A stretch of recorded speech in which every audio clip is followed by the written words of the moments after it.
The self-help industry has been telling us the same thing for 40 years. Say it out loud. Say it in the mirror. Say it like you mean it. And you too will manifest the life of your dreams. So here's the question nobody on TikTok will answer for you. If affirmations actually work, why are you still broke? Let's talk about it. The standard explanation when affirmations don't work is that you're doing it wrong. You didn't believe hard enough. You didn't say it with feeling. You weren't consistent. You didn't write it in present tense. You didn't visualize. The thing is, millions of people have followed every one of these rules for decades, with the kind of discipline you and I will never have. And most of them are still broke. So the rules can't be the problem. Something deeper is wrong. And once you see it, you can't unsee it. It has to do with two completely different parts of your brain that almost never agree. Your brain runs on two operating systems at the same time. The first one, the conscious mind, is the part doing the talking. It's the narrator in your head, the one you think of as you. This is the part that decides to go to the gym, that picks what to order at lunch, that says the affirmations. It feels powerful. It isn't. The conscious mind is responsible for somewhere between 2 and 5% of your daily decisions.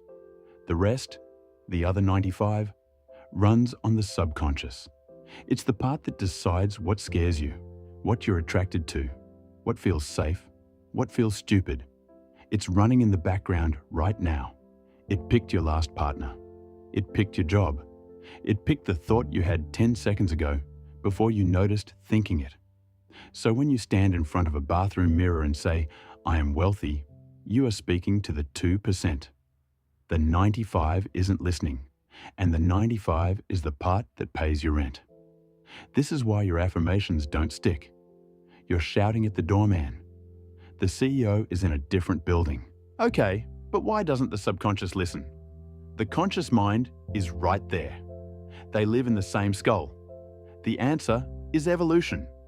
Your subconscious's number one job is to keep your identity stable. For most of human history, sudden personality changes were a sign of brain injury, infection, or worse. They got you killed.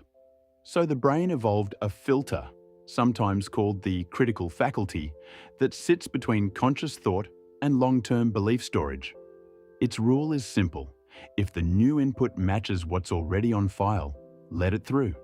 If it contradicts what's already on file, throw it out. This is great when it's protecting you from a cult leader. It's catastrophic when it's protecting you from yourself. Because the moment you say, "I am wealthy," and the stored belief is, "I grew up watching my parents fight about bills," the filter does its job. The new input contradicts the file on record. It gets crumpled and tossed. Your bathroom affirmations aren't being ignored because they don't work. They're being ignored because they're working exactly the way your brain is designed to make them not work. So the question changes. It's not, do affirmations work? It's, is there any way past the filter? And it turns out, yes, there are exactly two. The first bypass is a brain state called theta. Your brain runs at different frequencies depending on what it's doing. When you're awake and alert, 15 to 30 cycles per second. Beta, focused and relaxed, around 10, alpha. And when you're drifting off, daydreaming, or in deep meditation, it drops to 4 to 8 cycles per second. That's theta. Theta is what hypnosis is. It's not magic. It's not unconscious. You can hear everything. You can walk away anytime. Dr. David Spiegel at Stanford has shown in fMRI scans that during hypnosis, the part of the brain that does the filtering, the dorsal anterior cingulate, goes quiet. The gatekeeper steps aside. New beliefs walk straight in. This is why a 30-minute hypnosis session can change something that 10 years of bathroom mirror affirmations couldn't. You weren't trying harder. You finally had the door open. The second bypass is even better, because you don't have to do anything to get there. You fall into it for 8 hours every night. It's sleep, specifically the long, slow stretches between dreams, where your brain is consolidating memory. Researchers like Robert Stickgold at Harvard have spent decades showing that the sleeping brain isn't off.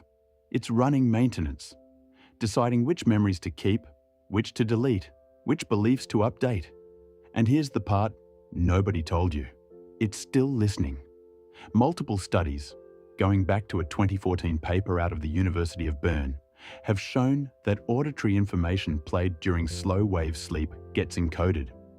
The brain stores it as part of the memory it's already consolidating, as part of the file, which means what you fall asleep listening to is what your brain practices being.